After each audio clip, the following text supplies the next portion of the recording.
Hello, everybody, and welcome to episode number 346 of the Stacey West podcast. I'm your host, Ben, and this week I'm joined by Charlie. How are you doing, mate? Are you keeping all right? I am very well. Happy New Year, Ben. Happy New Year to everybody listening. I'm doing all right. Thanks. Cracking along. It feels weird because obviously now out of that Christmas to New Year period, and everybody sort of talks about that weird limbo. I don't know. It still feels like the weird limbo back, at work today. And granted, I was working a few of the days between Christmas and New Year, all the days that weren't bank holidays, effectively.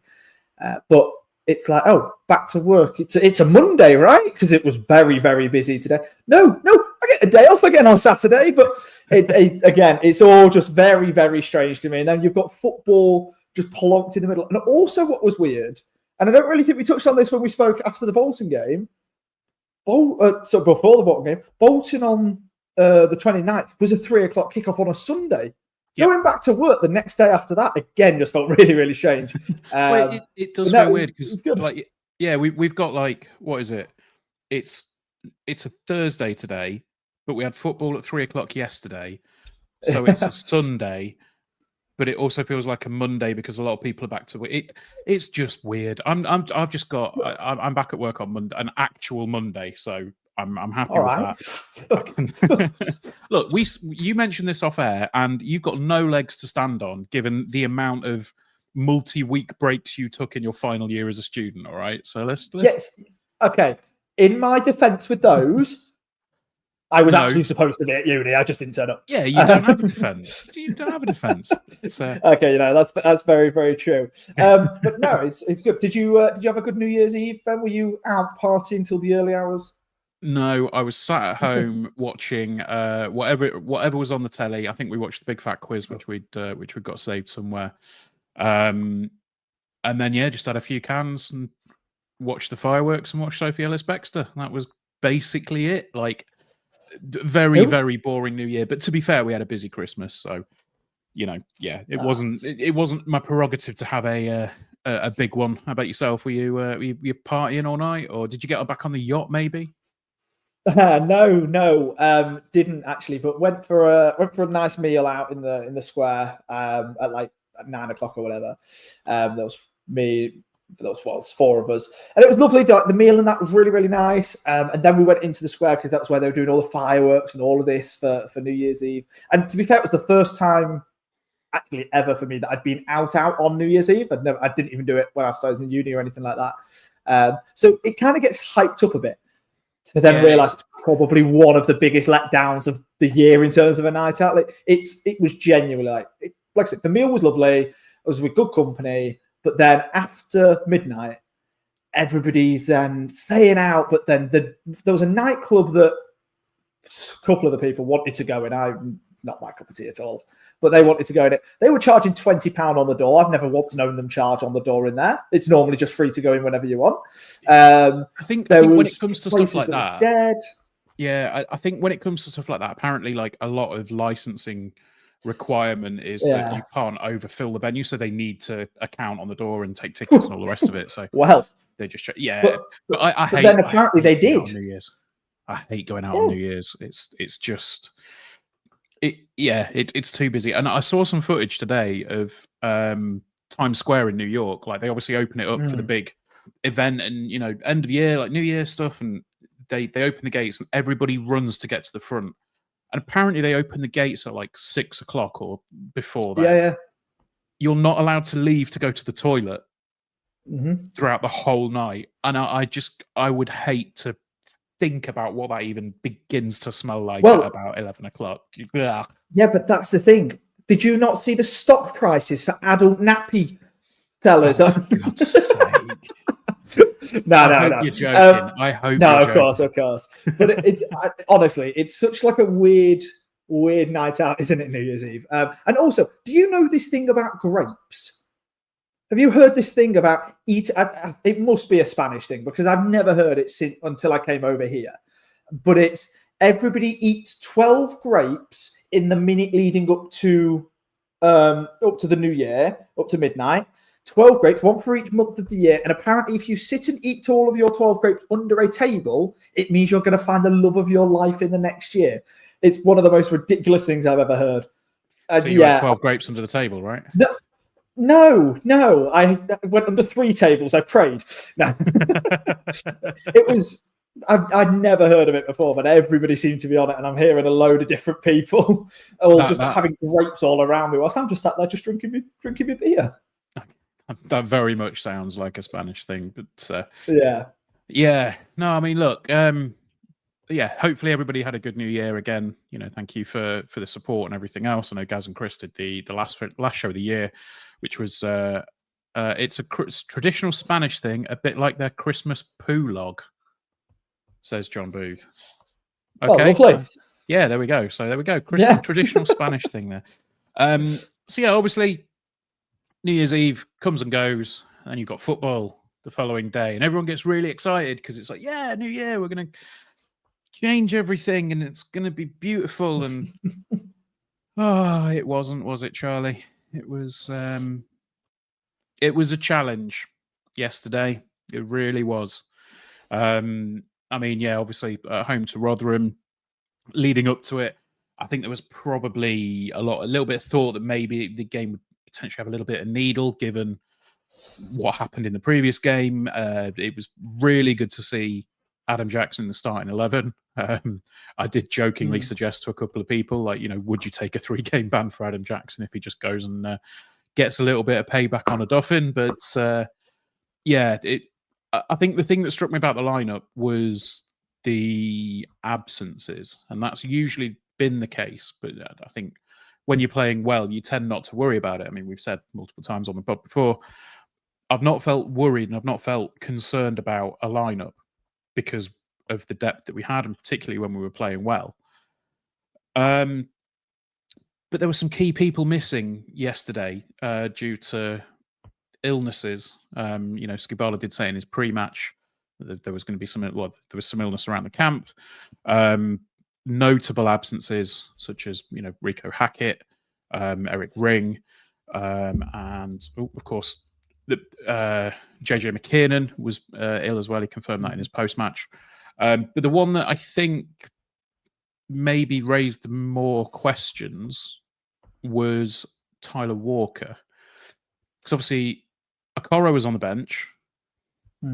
Tyler Walker wasn't. And it prompted a flurry of questions around me in the fan zone of where is he? And it's something that we'll come on to a little bit, I guess. But I know Gaz mentioned it in his write-up as well, but do we think something's happened? About a week ago, there's been 3 games since, but it was basically about a week ago because that's Christmas period for you, isn't it? Me and you, Ben, sat here on this podcast. We spoke literally this exact same conversation about Tyler Walker, and at that point, I think he had only missed 2 games, 2 squads. Yep. And my initial thought was, look, he's coming back in slowly, the exact same as what Lewis was. Only 2 games. I'm really not worried. Starts getting to 3 or 4. Okay, then there's maybe something, maybe there's another little knock, or at least we would want to or expect to know what the problem is, or kind of hear that there's even murmurings of there's been another little issue, or maybe he's not quite come back as well as maybe you'd have hoped, things like that, whatever it may be. And we're now at that point. So, I'm not coming on here to just turn around again and say, don't worry about it, it'll be fine and all of this. Something might, we're saying something might have happened. It sounds really ominous, doesn't it? He might have just picked up another little knock somewhere along the line. Hopefully it is, again, just something little, something small, and we will be seeing him soon enough again back in a matchday squad. They might I don't want to say shut everybody up like people need shutting up or anything like that, but, it might kind of quiet everybody down. We'll say it in a nicer way. If he comes on the bench on Saturday or something like that. But at the moment, you can't expect that to happen, and it's probably now got to be picked up in Skibala's pre-match, you'd think. I mean, as Johnny says here, he says, is Tyler Walker a case of headline management, i.e. don't announce that he's injured on top of everything else being bad right now? Certainly suspicious. And it is. I mean, for me, I think, you say about shutting people up. I think it's about expectation management and, maybe satisfying the curiosity a little bit of the fan base, because, as we've said just now, you said there, like we were a couple of weeks ago. Was it a couple of weeks ago? A week ago? Christ knows at this point. Whenever it was, we were sat there and we were talking about it and said, I think this is a case of him being brought back in slowly. But now, was that 5 games where he's been nowhere near the squad? Yeah. It's certainly a weird one. I think it was interesting because, again, was it the Chesham game or was it Crawley where he was on the bench when he wasn't ready? Chesham. It was Chesham. Thank you. So, yeah, in the Chesham game when he was on the bench, and obviously they specifically come out before the game, went, look, do not expect to see Tyler Walker on this pitch today or even within the next couple of weeks, next few weeks. He is not ready. We just want to start trying to get him integrated back into a match day routine, which was great. And we were like, oh, yeah, we're all up for that as fans. We want to see that.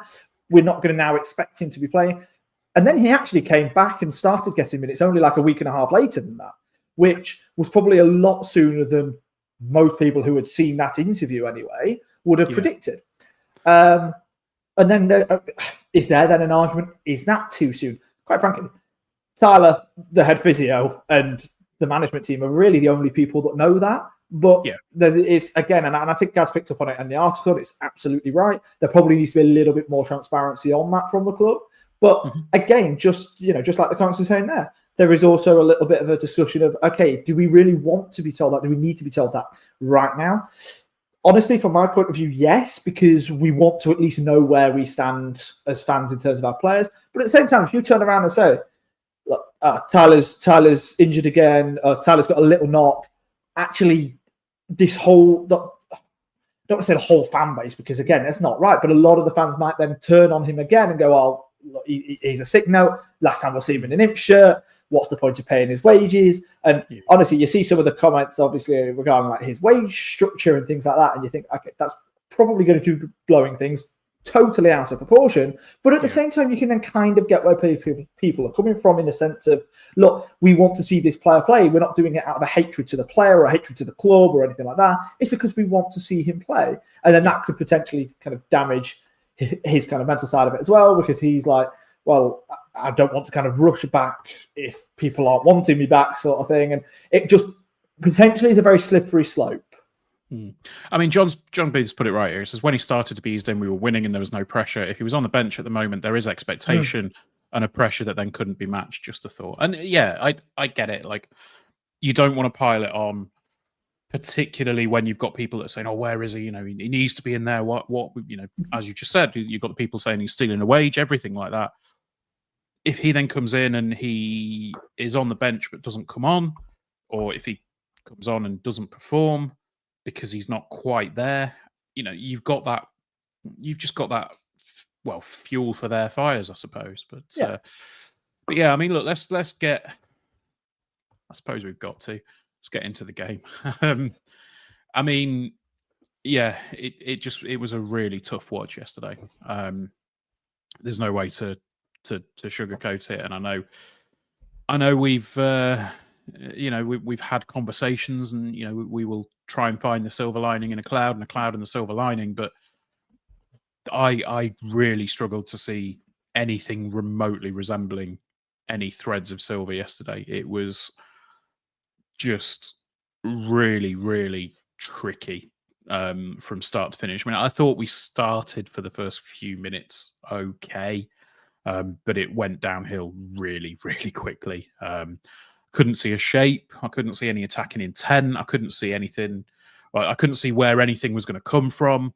And to be honest with you, by the time that half time had rolled round, I thought there were really only 2 players that could probably hold their heads up high after that, and that was George Wickens and Pordy O'Connor. I mean, we'll talk about Pordy first, because the first thing to notice was that he was favouring his shoulder really, really early on. And when if you watch him running for some of the game, you can see his shoulder is his arm's just by his side. And I just thought there was a moment where I think it was Malik Wilkes ran past him, and he just tugged on Pawdy's arm. I thought, oh, you bastard!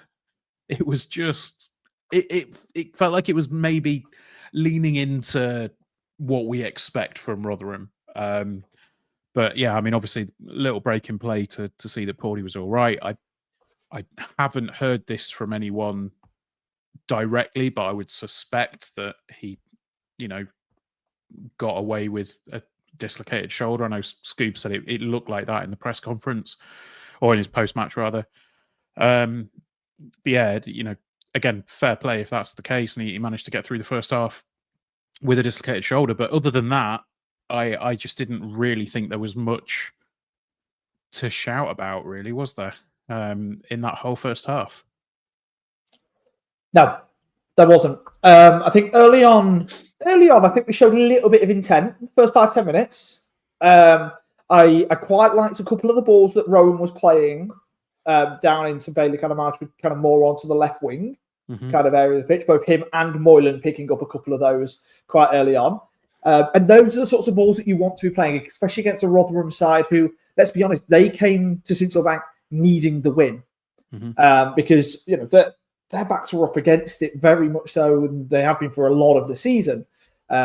Steve Evans is getting a lot of vitriol from his own fans, which isn't typically something you see from a Steve Evans side, but they don't really seem to be kind of massively enjoying his time back there. That was pretty evident from the kind of atmosphere in the away leg down at Rotherham.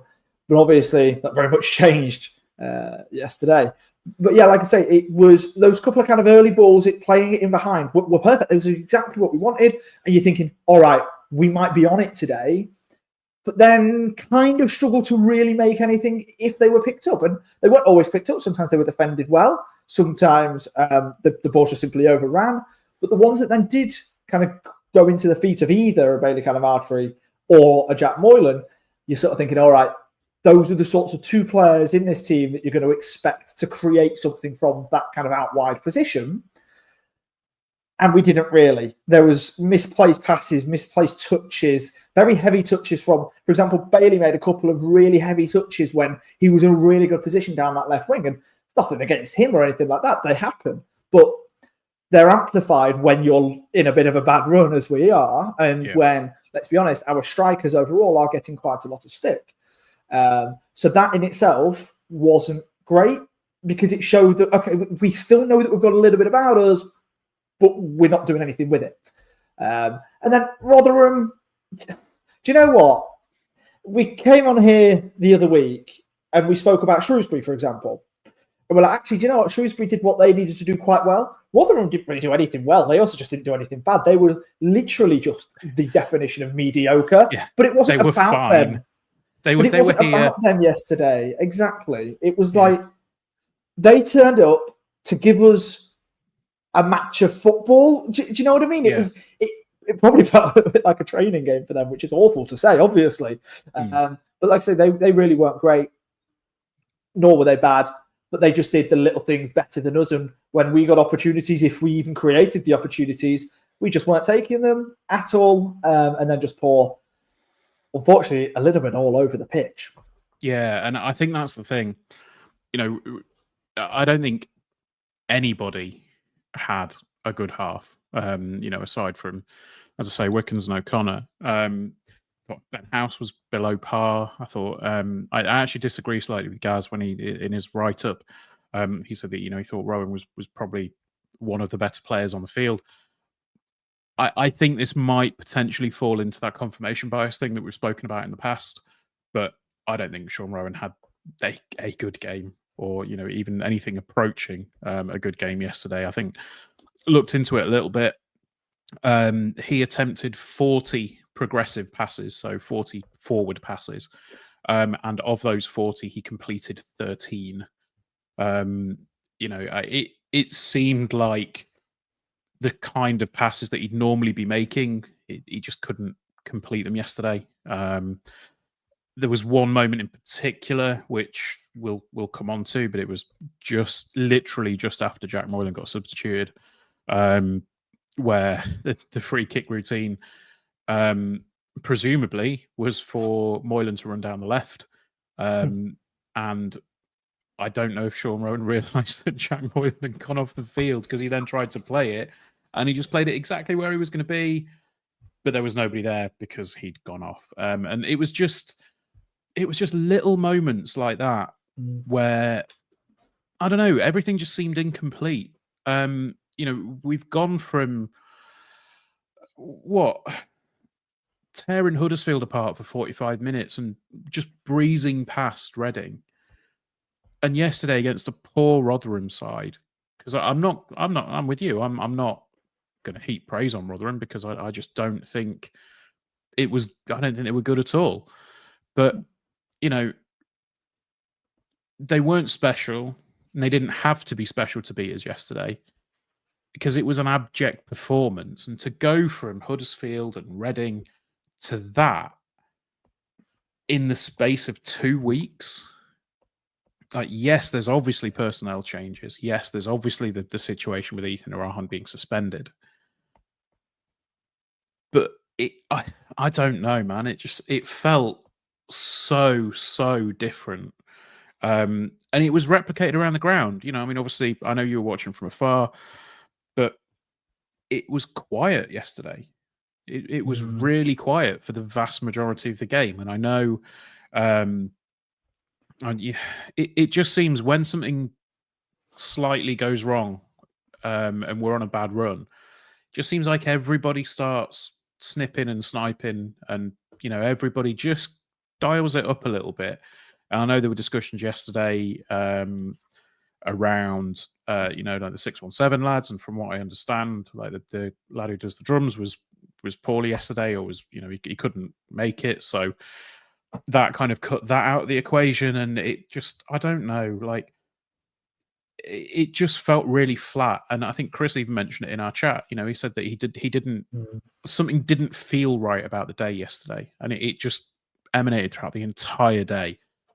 But I don't know what it is. It's an intangible thing. Like, you can't put your finger on it. You can't just turn around and go, oh well, it's this needs to change, or oh well, if we did one thing, everything would suddenly be better. Like, it was just an amalgamation of stuff that isn't very good, that all just kind of exploded in one display of mediocrity yesterday, wasn't it? It was just, I don't know.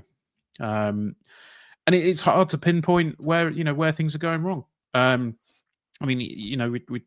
We do try and look into stuff here and try and figure out if we can find any patterns. I mean, like I said, you've got things like 40 attempted passes, only 13 of them going through. You look at the passing map between the players, and there's one spot where there's no passes between any of the, one link up between the players where you would expect to see something and you don't, and that's between Jovan Makama and Bailey Kadamatri. You'd expect to see something coming in. So obviously Jovan had a bit of a tough afternoon of it yesterday. I thought really the only people that might potentially make an impact were Bailey and Jack Moylan. And then obviously we saw what happened there, didn't we? Yeah, absolutely. And I'm going to touch on that in a moment, because I think it's definitely something that we need to touch on in terms of, I guess the conversation and the headline of that conversation is what does need to change, even though we've kind of already said we don't really know, because it's very difficult to pinpoint. But again, like you were just saying there, some of the stats. I mean, yesterday, again, as we've already discussed, Rotherham, not great at all. In terms of everybody's favourite stat, a little bit of XG, they had less than 1 XG themselves. Okay, yes, ours was 0.2 with the stats I've got, but theirs was also less than 1. But in terms of individual player XG, the top 5 players with the highest XG in the game, all Rotherham players. The 6th player is ours, and it is Jack Moylan. And then it's Ethan Hamilton, actually, and I believe he only had 1 shot. Oh no, sorry, he had 2. He had 2 shots. Apparently, I can only think of one. I can only think of one, but apparently he had 2. And again, there's probably the argument that we're just not really creating enough. But then at the same time, in last season's games, even when we weren't creating much, we were at least somewhat strong defensively. And you sit there and you think, okay, let's look at just personnel for a minute in terms of the defence. What's changed? Nothing really, apart from Tendai in for Lass. And Tendai is possibly, and again, this is always, subjective and all, possibly actually better defensively than what Lass was. So how is that changing what's happening in just the defensive line? But of course, defending is so much more than just about that. And I guess the one change that a few people have bashed over the last few weeks, and again, it's a reasonable point when you look at the stats and when you try to compare this person in particular to his predecessor, is George Wickens. Hasn't had a great few weeks. However, on the flip side to that, yesterday, probably man of the match. Wouldn't you agree? I thought he was superb yesterday, apart from one mistake. But it's as we've said before, Yes. and it's a cliche. It is a cliche, but you make a mistake as a goalkeeper, and it costs the team dearly. Because 9 times out of 10, if you make a mistake as a goalkeeper, it leads to a goal.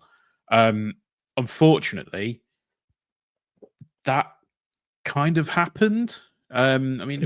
Look, we've kind of brushed over a lot of the game because there's not a huge amount to talk about, really. But I mean, Wickens comes for the ball. Pordy's missed the header, which was, not like him all game. Wickens comes for it, doesn't make the best of contact, falls to Joe Powell, who, to be fair to him, still got a little bit of work to do, but puts a really good strike through a crowd of players. And that's it. As soon as that goes in, that's it. You don't think at any point we're going to get back into it. We don't look like we're creating anything. And I was just... I at one point, I didn't think anybody was going to score in that game just because Wickens was having a decent game. We weren't creating anything. I thought it was going to end 0-0. But as soon as they scored, it's like, well, of course they've scored. But some of the stuff that Wickens was doing yesterday, like he made a really, really good double save early on in the second half. And then there was another, I think he just tipped it around the post. A few minutes later, there was a decent couple of saves in the first half as well. As poor as Rotherham were, I honestly think if it weren't for Wickens yesterday, that could have been a similar scoreline to Bolton. Yep. Yeah, again, reasonable. I think he was good. He was definitely good yesterday, George. And it's great. It's what you want to see. And it is what you kind of need to see from a goalkeeper who has had quite a few pelters thrown at him recently. And again, I don't want to kind of be delving into the hyperbole of all of that, but look, he's not been as good as what Lucas Jensen was this time last season. And that's how a goalkeeper is always going to be compared. Mm-hmm. Especially when you think about recent seasons where we have had one goalkeeper per season for the past 5 years.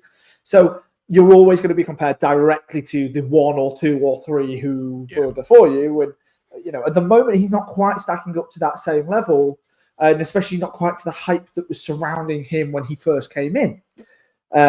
So on that front, a little bit disappointed, but again, like you were just saying there, fabulous yesterday, and that's great. Now we just need to see that obviously a little bit more consistently. It's just a shame that he couldn't keep the clean sheet to kind of back up what was a really good performance. And look, I just want to touch there on Bolton and the Bolton game as kind of an example here, and it's kind of a comparison. On the podcast, I am sure you're the same, Ben, Gaz, Chris. We're all the same in the fact of, look, if we're going to be discussing something, if Lincoln are going to be bad, as a football fan, as far as I'm concerned, if we've been poor, the first thing I'm going to look towards is, okay, is there an explanation as to why? Not an excuse, but is there an explanation as to what went wrong? Against Bolton, you could say, look, first half, weren't outstanding, but we weren't too bad. We were still Ethan got sent off. Yeah, Ethan got sent off, effectively game over. Shrewsbury, there wasn't really too much of a kind of a debate in there. But a couple of the other games, for example, we've had where you can sit there and you can pinpoint certain things. But look, actually, we've played really, really well, or we've done this perfectly right. We've just missed the final ball in the back of the net or whatever. For example, Wrexham away, and in that case, we lost the game, even though it was a really strong performance. Huddersfield, look, we were really good for the first half. We weren't great for the second half. We need to try and make that over a full 90-minute period. And also this time last year, New Year's Day, Blackpool, we banged the drum on this podcast. And honestly, it got to the point where I was like, okay, it's actually a little bit difficult to kind of even back up what we just sat there thinking, because we're like, oh, look, we know the transfer window's coming and hopefully that'll make everything better. But also, like, bloody hell, will it just get here, sort of thing. Yeah. And it did. It improved everything, because it seemed obvious that was the way it was going to go. We were in a bit of a hole. We had an injury crisis. We knew what we needed. Once we got what we needed, we then soared. I can't pinpoint an exact position that we need this January transfer window, honestly. Like, okay, yeah, you can sit there and say strikers. That's absolutely fine. And yes, people might be absolutely right. We probably do need another striker this January transfer window. However, we have 5. Yeah, they should be at that level. The argument for me, it doesn't matter who you get in. Like, you could bring in any striker on the planet right now. If no one's creating chances for them, how are they going to score? You can't rely on a single individual. I mean, I say that Joe Taylor coming in last season, obviously he lit the league up from our perspective. He was fantastic. He created a lot himself, but he also got on the end of a lot, and he was also surrounded by the kind of football that we were seeing at the time, which was good. It was exciting. It was attacking. It was aggressive, and we reaped the benefits from it. I do not think that there will be one name that we can bring in, or one position that we can bring in, that's going to turn this round right now. I came away from the ground yesterday for the first time in a long time feeling genuinely quite worried, because I don't know what needs to change. And it kind of, what are we on? We're on 32 minutes. We'll have a very brief discussion about this and we'll go for a break. But the substitutions yesterday and the reaction to the substitutions, like, it felt like it was a boiling point. Obviously, Bailey Cadamartri goes off for Freddie Draper. And as soon as it happens, as soon as the board comes up, boos start ringing out. Now, there's multiple ways to read this. I personally, the way that I saw it was that it was just genuine disbelief that Cadamartri was going off, rather than people booing Draper coming on. And again, the same with Jack Moylan. I just feel like it was a sense of shock and a bit of disbelief from the fans that were booing, that they were the two that looked remotely likely to get anything from the game, and they were the ones that were being taken off. And it was the first time that I've heard boos directed at Skubala, like actually at him. Mm-hmm. And it was the first time where I couldn't argue. I'm not one to stand and boo at football matches. I don't think it's necessarily that productive, but I understand why people do it. And I couldn't really come up with a decent argument as to why I was against it. Like, it baffled me a little bit. Now, my only thing with that, and look, this might come across as this is just red and white tinted glasses, but my only thing with that is our 2 most creative players who do the most running being the ones subbed off, in that sense, from a fitness point of view, makes sense. But if they're going to be the ones who do the most in terms of output, from a fitness point of view, when we are playing as many games as we are in such a short period of time, and bearing in mind, we've still got Stevenage to play on Saturday, which is only 3 days after the New Year's Day game, I can see a point in that. However, that is not to say that decision for that substitution was right or was wrong. My only thing is that with every substitution, there are going to be a couple of intangibles that we don't see from the stands. That is my only thought on that. Were they the two players that look most likely to do something for the last 30 minutes? Absolutely. However, I'm always up for a change of pace and a bit of an injection of something new into the forward line when you haven't scored a goal all game. And when we haven't scored a goal now, bearing in mind, in the last 3 matches. Yeah. So to try something different is absolutely fine. But I also totally get the point of view of, okay, that's fine, but why then? And it's one of those where you could literally sit there and have a back and forth in the pub after the game for hours. And people up and down Lincoln High Street, whatever pub they're in, on New Year's Day, if anybody could stomach alcohol on New Year's Day after New Year's Eve, those conversations would have been happening. It would have been a back and forth. And some people would obviously be turning to blaming Skubala. And that's fine. He's the one who makes the choices. So I understand why people maybe want to kind of complain about that and have a go about that. I'm not a fan of booing. I also don't think it sends the right message to the player coming on, if I'm honest. I've never been a fan of that. For example, I had...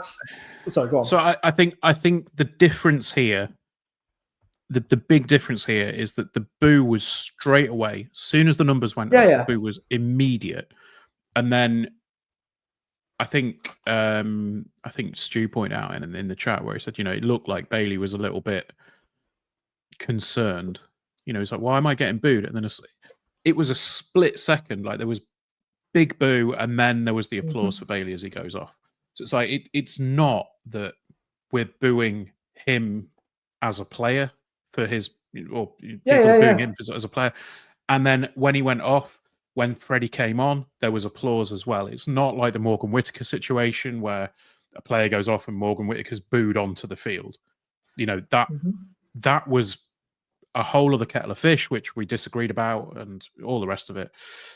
So, yeah, look, I can completely understand the frustration, because I was frustrated and I was bored and I was annoyed, and I don't really know what needs to change. Now, look, we're 37 minutes in, so we will take a break and we will come back and we'll just finish up on this, because we don't want to go for hours and hours, but then we'll also look ahead to the weekend, as well as talk about an interview that's dropped today with a couple of little snippets. So, here's a message from the sponsors, and a quick hello to those on YouTube if you're watching. We'll see you in a sec. Hello, YouTube. Right, I want to ask a quick question to those on YouTube. I really hope I left enough time there for the editing. No, I don't know. It doesn't matter. Ben does it. Ben does it. Doesn't bother me. Yeah, I was going to say, I tried to pretend that we were all Billy Big, but I forgot that's only me that's that, isn't it? No, quick question to those watching on YouTube. Out of curiosity, out of 10, your current faith level in Skubala? Because I think that's now just the next thing that we need to discuss, isn't it? Probably the last thing that we need to touch on in terms of the negatives. So I'm just intrigued to know what some of your guys' views are, because as far as I'm concerned, we'll touch on this when we do the actual pod in a second. I still have full faith that Skubala is the man to help take us out of this, but something needs to change. Obviously, we know, but as far as I'm concerned, it's not something drastic as a managerial change. But it's interesting to kind of see what everybody else's sorts of thoughts are. And I think most, those coming through 7s, 8s. There's a 5 in there again, which we'll touch on. Okay. Okay, cool. So, we'll just say hello to some folks. We've got Steve's in the chat. In the words of Corporal Jones, don't panic. In Skubala we trust, but please play Ben House in his normal position. John's in the chat. Good evening, everyone. Before the inquest tonight, listening to Liam about us having a 12th position budget. We are going to talk about that towards the end. So, keep on for that one. John Booth's in. Evening, gents. Johnny Benton's in. Andy S. says, Happy New Year to you both. Andy Brown's in. Says, evening all. David Larder, evening, rocking the new charity shirt. I see. Give us a twirl. I'm not going to give you a twirl, but it's quite nice. It's quite nice. I do like this one. I've got the full blackout kit arriving. I'm getting it delivered to Jib, so that's going to be arriving within the next week or two because I love that black shirt. I love it. It is very shirt. nice, and there's a very, very inappropriate joke that I wanted to make there, Charlie, but I'm not going to do it because we're live on the internet. Flossie Top says there must be a lot of wet pockets. Presumably that's talking about the New Year's Eve thing. Yes. Harry Jackson says either Wickens, Cads, or Moylan should have gotten on the match. I personally think it should have been Wickens. Things we learned yesterday: Hamilton's Noah Rahan and Ben House needs to play up front. The free kick routine needs to stop. So predictable. Same with the corner, always going to the back post. I don't like that corner back post routine when it has become the point where it's probably 8 of our 10 corners. I don't like that. Yeah.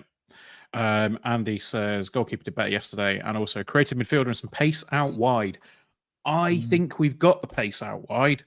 I just think we're not utilising it in the way that we should do. But there we go. And then Flossie also says substitutions didn't make a difference. So is it the tactics? Well, look, we are going to talk about that when we come back in just a second. We'll be talking about pretty much everything, to be fair. And hopefully judging a bit of stuff, a bit of faith. So cool. Right. If we are ready, we'll come back in 3, 2, 1. And there we go. Thank you to the sponsors and thank you to those of us watching on YouTube live. We did ask a question during the break on YouTube. We said, what's the current level of faith in Michael Skubala due to certain conversations that are doing the round at the moment? So we might as well jump into it just to wrap up the Rotherham game. We've wrapped up the game already. It wasn't very good. We didn't deserve to win. Rotherham weren't great. End of discussion from what I'm concerned about. The only thing that really, really irritates me was Steve Aaron's post-match. So, I really like Lincoln. I tend to win it. I was like, just shut up, Steve. But anyway, I mean, it feels like something's happened in the past 2 weeks. I've got absolutely no idea what it is.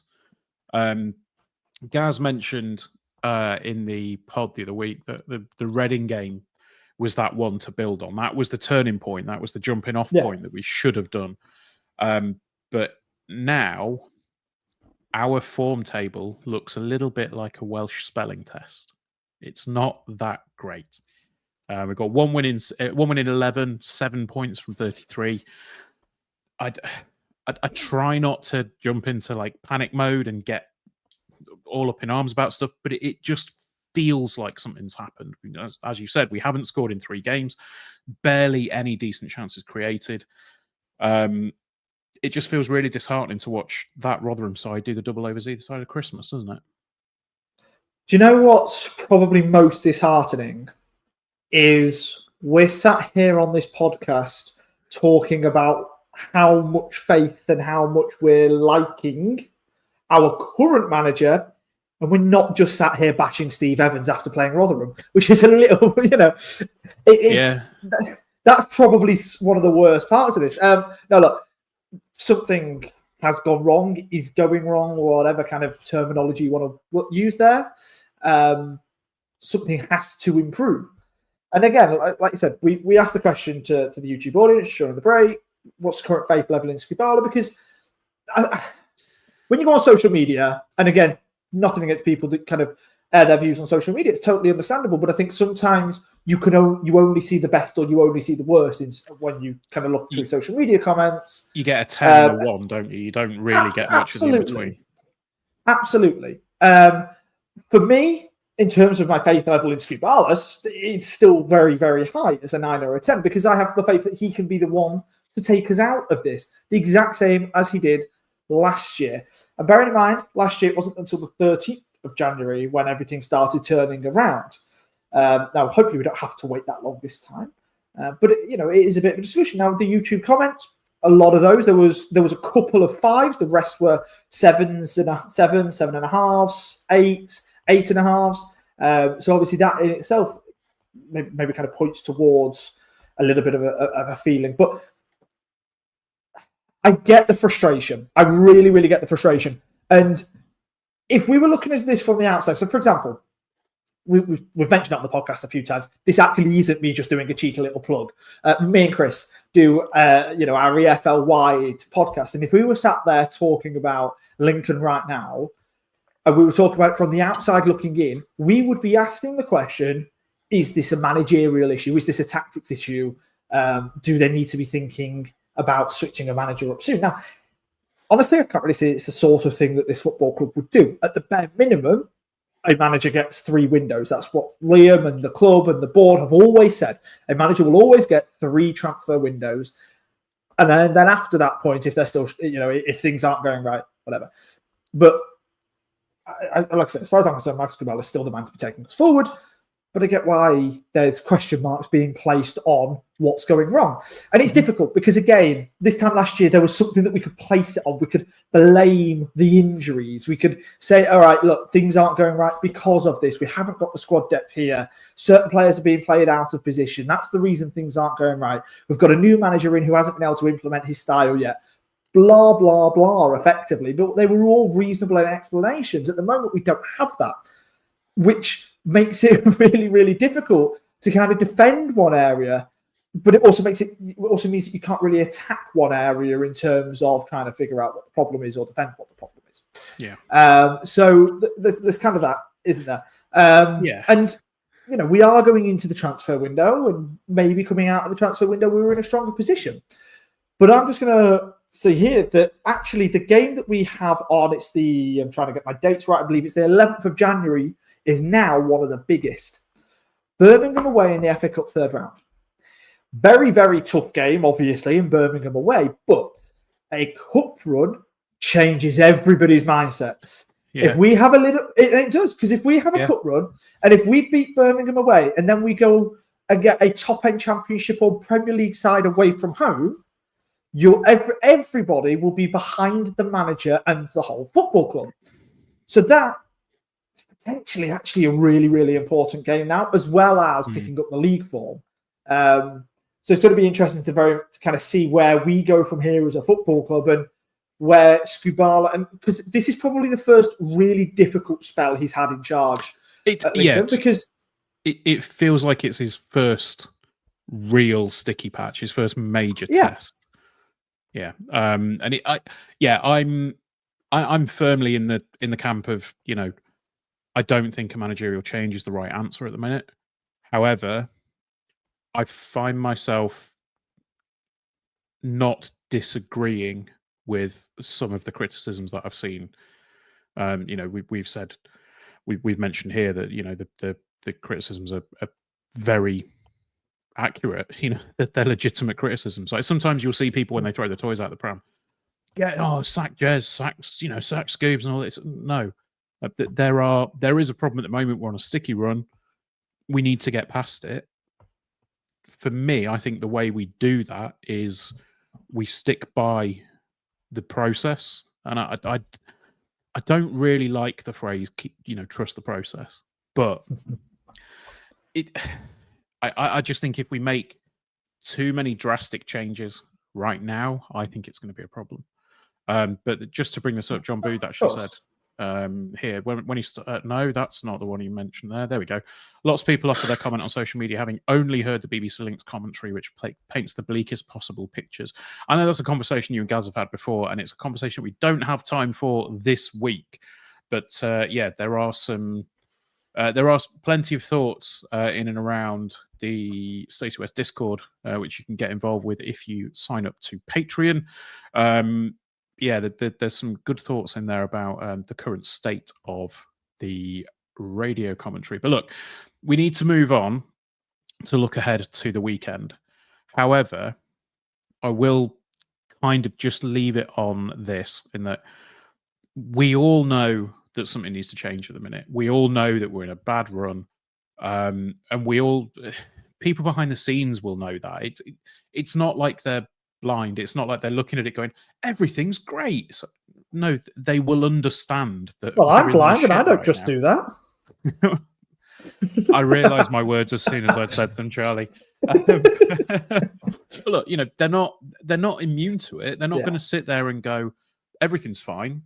I saw one one comment saying, "Oh, the plan to take us back down to League Two's working from the board." I was like, "Come on, just really?" Like, I don't know. But look, while we're on the subject, let's bring up the Liam interview before we do the Stevenage game then, just so that we've got a bit of separation between the two. So obviously there is an interview on the Radio Lincolnshire feed today, which went up from Liam Scully. And there was a couple of questions asked of him there, which he gave some decent answers, and I think that it's probably pertinent to pick up on a few of them. Obviously, when we've spoken to him in the past, he's used the whole climate versus weather analogy, and I think it was a similar thing here where, yes, at the moment the big picture's fine, like the club is in a healthy spot. However, at the moment we're struggling, so it's not, like I say, they're not unaware of the situation. The interesting thing that he was quite keen. Well, I say quite keen. He pointed out, and it was something that Chris shared in our chat, and I think it's doing the rounds on social media. In terms of a calendar year, Lincoln City are, I think, the top 15, number 15 club in the entire country for points achieved in a calendar year. So overall, when you look at the bigger picture over the past year, things have obviously improved dramatically, and I think we're second in League One in terms of the number of points that we've achieved. But then, yeah, I mean, there was a conversation around interventions to improve things, which mentioned, possible signings, possible loans, in and out. So obviously there was a few conversations around players recently where they've not been getting game time, and that, are they going to get loaned out to get a bit more experience elsewhere and bring them in? So it's not all going to be panic buying and getting players in for the sake of getting players in. Obviously, previous seasons we've been very heavily reliant on loan signings. This season, past couple of years, we haven't been. So I don't want to say they're going to just push that big red button and go, the one on the wall that's just marked loans and just bang it, and then all of a sudden we just get 5 or 6 loan signings in and go that way. But there's definitely things that could potentially happen. He also mentioned that there is, £3 million investment every year into the club, which covers the losses which we're seeing in the accounts. Now, I believe the accounts are going to be due. I think previously they've been the end of January, so you can just picture it. If we don't start winning soon, we're going to get an awful lot of negative headlines over the next month. Yeah, I think the plan is to potentially do another one of the deep dives, I believe, Charlie. Yeah, without giving obviously too much away too soon, we certainly will be as soon as the accounts are out. I just want to make a quick note on the accounts and the investment, because that we say it regularly on the podcast, but you hear conversations, you talk to Lincoln City fans, you talk to every other club's fans. When when we do the previews, for example, sometimes on air or off air, you just sit there and you talk about finances and different things like that in and around the clubs. The £3 million that we invest, by the way, is just pure investment from the people that are willing to run it and fund our club, whether that be the American investment, whether that be Clive, whether that be the more local investment in the likes of Jay Wright. Okay, so that money that goes in is also just pure money, not loans or anything like that. It's not tied to anything in particular sort of thing. So it's not like, oh yeah, that's fine, but then actually we're going to own a piece of the stadium or anything daft like that. It's just pure, we're willing to give you money because we want to see this progress and we believe in the future of the football club. It's shares, isn't it? So at some point in the future, they may be able to sell the shares that they have to get money, but it's not, like you say, it's not the loans, it's not putting debt into the club. It is literally, I mean, investing in a lower league football club is essentially just pissing your money away at this point. I think everybody understands that, but yeah, it's looking to be more of a gift than anything else. Just to wrap up the stuff that was mentioned in this interview, Liam also said that last season we were 12th in League One in terms of budget. This season, he used the phrase bottom quartile, which to me means bottom six. If you're dividing the league into four, that's what it means. That's what a quartile means. Yeah, I know maths. So yeah, he got bottom quartile this year. He then mentioned that top six budgets this season are literally double what our budget is. So if you can, well, I mean, it makes sense if we're now in the minimum. Yeah, if we're now in the bottom six in terms of budgets for the division, the top six, it makes sense. The question was then asked, you know, are you going to be looking at that to improve that and to potentially put more in and be a little bit more competitive so you can move out of that bottom six? And I think that the answer was pretty solid from what we've heard before. You know, it's we will not make a decision that will jeopardize the long-term future of the football club. So, yeah, it's a difficult one to talk about because on one hand, I would absolutely love to see a ton of money being invested into the football club, but where's it going to come from and how is it going to get there? You know, it's just... It's tricky. Of course. But we've also got to just bear in mind that, okay, yes, the spending power in League One has absolutely skyrocketed. Look at Burton Albion, right? They are bottom of the table, or at least they have been over the last couple of weeks. I don't know if they're absolute dead on bottom right now, but they are one of the worst teams on form, on just every kind of metric that you really have in League One at the minute, and yet they will be spending more than us. They did spend more than us in the summer in terms of just actual spending power. And chances are, if they're doing that, they're also spending more on wages as well. And you sit there and you think about that and you think, like, what are they getting for their bang for their buck? And all Lincoln City ever tried to do, and it's been said by Liam, it's been said by Jed, it's been said by whatever head coach we might have had at the time, is making sure that our points per pound is in the top half, or, you know, we are in a much better league position than what our wage budget entails. Now, last season, when we were in and around that kind of mid-table mark, 12th-ish place or whatever for the wage structure, to improve on that, that means we're fighting in the playoffs. This season, it means that maybe we all fell foul of it potentially in the summer of having our expectations maybe a little bit too high if we were trying to do that same thing. But of course you do that with football fans. We feel like we can achieve that because we got so close to it last year. I certainly did. I thought, look, there's a chance that we can be breaking into the top six. And I think we've got some of the players that can do that. I really, really do. It's just about making sure that we are in the right spot, maybe a little bit earlier than what we were last season, not having to rely on beating the champions elects on the final game of the season. And sometimes that's just the way it falls, isn't it? Kind of over. Charlie is dropping in and out briefly there. Hello? Mike is. There we go. He's back. Oh well, that just cut me off. It's fine. I wasn't really saying much.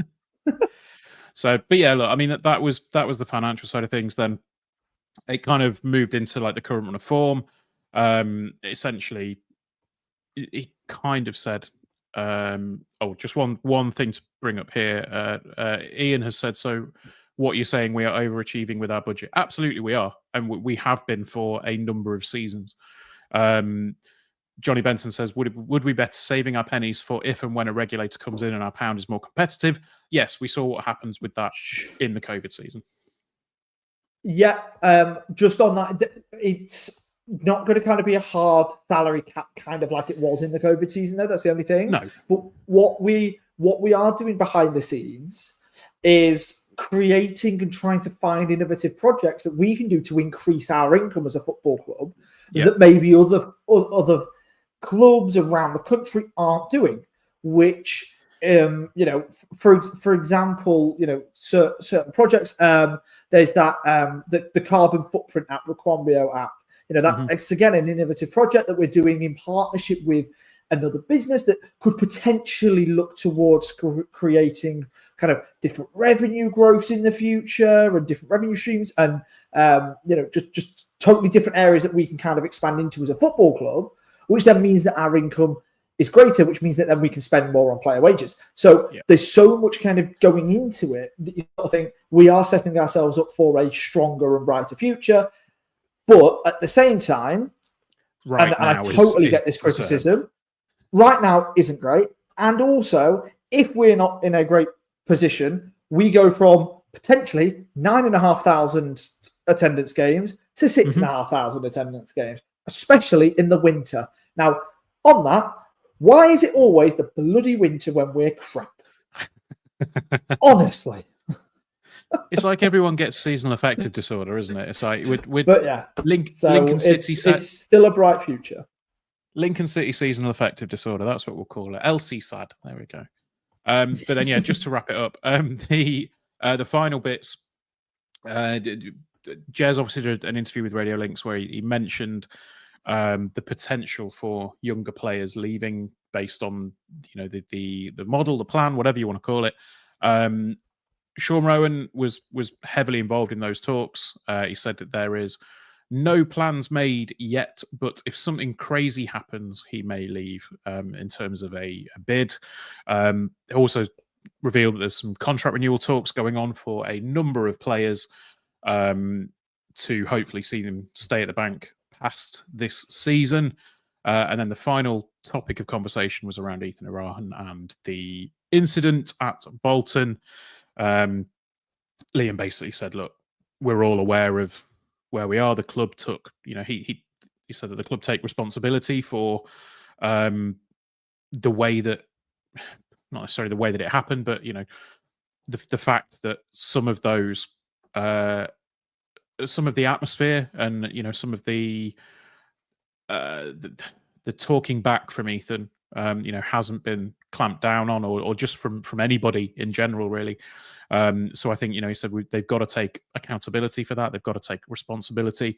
So the club have learned, the club are now dealing with it. And it just sounds like it came to a head in the wrong way, but they're now making strides to make sure that it doesn't happen again going forward. So it's a decent listen. Go listen to it if you can. I think it's on BBC Sounds, I think. But yeah, it's worth having a listen to that. But obviously, at the minute, it's a sticky patch. It's not the best. We're in a bad run of form. And Stevenage are coming to the bank.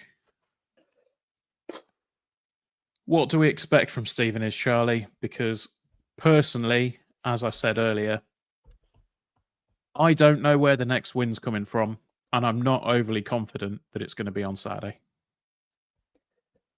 Quite frankly, it's kind of got nothing to do with what Stevenage do on Saturday. Yeah. A little bit like it had nothing to do with what Rotherham did on whatever day yesterday was. But again, they're not exactly great. They're one of the lowest scorers in the division. So potentially we could see ourselves getting a long-awaited clean sheet again. Say long-awaited. I know we got one against Reading, but let's be honest, they had a red card in that, and we kind of need to make sure that we are getting a few more of those. So, like I said, they're really not exactly too strong in terms of their kind of attacking output, but what they are quite strong at, which again, a little bit unsurprising really, is their defensive output. It's exactly the sorts of things that they're going to need to be doing to kind of keep us at bay. And that in itself, honestly, a little bit worrying, because if you compile our rather poor sort of form in front of goal and their quite strong defensive abilities, well, that kind of means that it looks like 0-0 is written all over this game, unfortunately, because they themselves have kept 12 clean sheets all season. And honestly, as much as I want to be optimistic, I can't really see that number staying the same after Saturday, which is in itself a shame. And maybe we're just being too pessimistic because we've lost 3 on the bounce. We're just being a bit Kind of just a bit too reactionary with that. But in all fairness, it was 4 on the bounce we lost last Christmas New Year period. So let's hope that's not the same. I don't know. I just think, it's very easy to look at it and say, right, well, 4 at the back didn't work on Saturday, as you say, whatever day it was, Wednesday. 4 at the back didn't work. So do we go back to 3 at the back on Saturday? I don't know. I am not the tactical mastermind of the podcast. That one is reserved for Chris. But I know that it wasn't great. It wasn't enjoyable by any stretch of the imagination. And I would love to see. I mean, I suppose the big plus is that Ethan's back. He will come straight back in, presumably, unless there is anything in terms of enhanced discipline, maybe, whatever the term would be. I can't see that he's going to be dropped. He will come back in on Saturday. I'm really not confident. As I say, I've been very, very worried coming away from the game on Wednesday.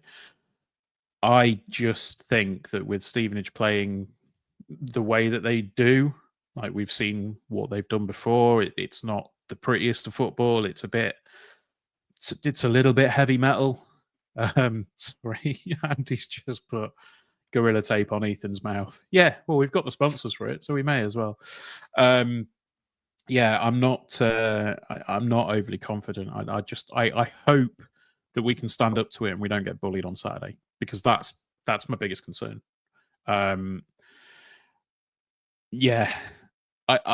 really don't want to be the one that's down on it at the minute, but I can't really see anything too positive coming away from it. How about this then? Let's not predict the game. Let's enjoy Saturday morning. Then let's hope that we enjoy Saturday afternoon. All that we can be happy with is actually it probably won't be a 0-0 draw because it's not a lunchtime kickoff.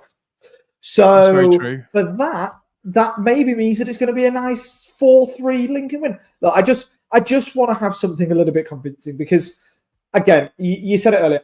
Obviously, wasn't there on Wednesday. I think you could tell it through watching it from afar. And honestly, I was messaging my dad, who was sat in the stands as well, and I could very much tell the way that he was thinking.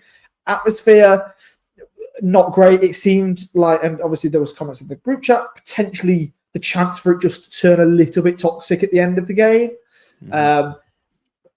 We just want something to just kind of stop that from happening, because we don't want to be that club that kind of gets laughed at by everybody else on social media when you see those sorts of things. You see it from the likes of Swindon, who are a basket case club, and everybody talks about them as being one of these absolute basket cases. Things like that are seen at the end of every game, blah, blah, blah. We don't want to be kind of thrown into that category. So let's just have at least a result and a performance that kind of just calms everything down a little bit going into the game, obviously, then against Birmingham in the FA Cup. Yeah. Would you take a draw to stop the rot? Or is this one where you think we've got to win this? The draw doesn't stop the rot, but I don't think a win does either. I think it just levels it just for the moment. And I'd be happy enough with a draw, but obviously pray for a win. Yeah. No, well, look, I mean, it's probably fair to wrap up. And what I'm going to do is I'm going to read a quote from the end of Gaz's piece, because I think it's about right. So Gaz has said, and I think Charlie and I will probably echo this. We would agree with it. I still believe that we've got the right people in place and that we're on the right track, but this is a sticky period and we need to stick together. Together we stand, divided we fall. I don't think I could probably put that any better. I think that's no, he's right. The writer. Well, yeah. I think we need to stick it out. The thing from over New Year, Gary did the piece about your moment of 2024. The number of people that came back with that moment at Portsmouth, we go 2-0 down and then all of a sudden there's just a groundswell of applause. That, to me, summed up what Lincoln City is about as a football club. everybody on the feet appreciating it and recognizing that the moment is bigger than, or the club is bigger than that moment, but that moment was really special.